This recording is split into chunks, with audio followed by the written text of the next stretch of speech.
Coup again ruled out by Prawit as reconciliation is sought, but with growing calls for Prayut to go. After another week of protests and 2 days of a special parliamentary session, the kingdom is still mired in political conflict. There are two key centres of focus.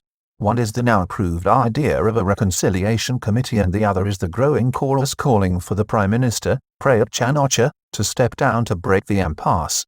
Prawit Chan, Deputy Prime Minister, former army chief and leader of the ruling political party, Prawit, on Thursday ruled out any prospect of a coup following the intervention of a former yellow-shirt national protest leader who appeared to embrace the prospect in a TV broadcast. It comes as there are still growing calls for the resignation of Thai Prime Minister, Prayut Chan ocha, to defuse the current political crisis.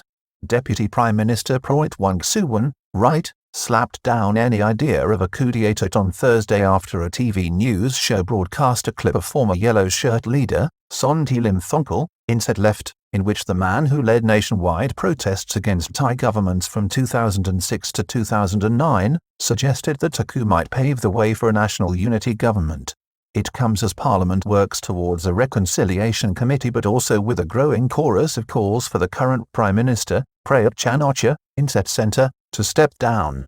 Deputy Prime Minister, Prayut Chan, flatly rejected any prospect of a military coup following comments made by a former yellow-shirt protest organizer, on Thursday, who called for a unity government after power was returned to His Majesty, the King. Sonthi is the former, charismatic leader of the People's Alliance for Democracy. The former media tycoon, and one-time ardent supporter of Thaksin Shinawatra, who nearly 2 decades ago, in 2006, appeared to have a change of heart and led protests against the dynamic Thai Prime Minister, precipitating the coup that year.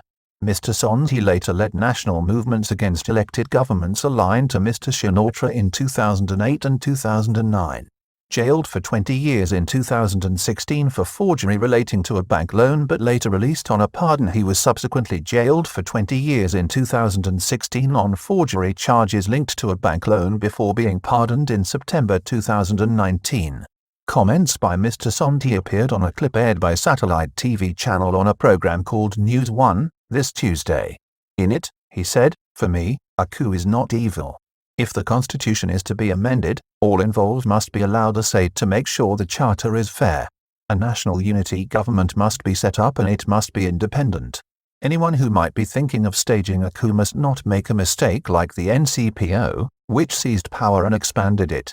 Yellow-shirt leader sees national unity government. Mr. Sonthi was referring to the National Council for Peace and Order, led by the current Prime Minister, Prayut Chan ocha, which ruled Thailand from 2014 until last year when a democratically elected government again under his leadership took power. The former yellow-shirt leader envisaged the Thai king appointing a national unity government to oversee a reset of the country's political system. No coup, says DPM Prawit on Thursday. DPM Prawit gave the idea short shrift and pronounced, "There won't be any coup." Following 2 days of a parliamentary session on Monday and Tuesday, the Thai Parliament, with the approval of the government, is proceeding with the establishment of a reconciliation committee. It also comes as the Thai Prime Minister, General Prawit, has conceded publicly that he is willing to see the controversial Section 272 of the 2017 Constitution concerning the Senate's role in the election of a Prime Minister, rescinded as part of any new constitutional arrangement. Move Forward Party boss says PM Prayut Chan ocha must step down to defuse the current conflict. On Thursday, the Speaker of the House of Representatives, Chuan Lee Pei, said that the new committee must involve players from outside Parliament. He dismissed reports that the main opposition party and the country's largest, Pheu Thai, have ruled out participation in the body. At the same time, Prayut Chan, the Secretary-General of the Progressive Move Forward Party, has reiterated that the Prime Minister Prayut Chan ocha must stand down before the committee proceeds and stressed that this move was key, right now, to defusing the current political conflict.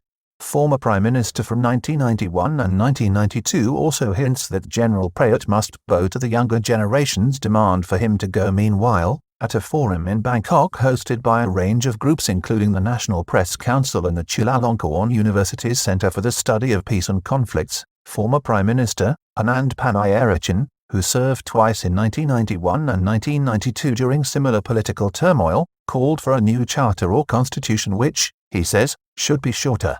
Mr. Anand agreed that Section 272 relating to the powers of the Senate should be removed. He also appeared to suggest that Prime Minister Prayut Chan Ocha should resign to appease an open dialogue with the younger generation. The young generation insists that the Prime Minister is the source of all problems. I'm not sure if other generations agree, but they too think that his resignation would help solve the problem, he said. DPM Wisnu calls for a focus on the Reconciliation Committee as the way forward out of crisis. Mr. Anand asserted that General Prayut, in the eyes of this upcoming generation, represented everything that they see as having gone wrong for the last 7 years. Asked about the former PM's statement, the current Deputy Prime Minister with responsibility for legal affairs, Wisnu Kringam, said he had no knowledge of the remarks but would only say that he personally believes that the reconciliation proposal being advanced by Parliament represents the best prospect to a solution to the crisis at this time.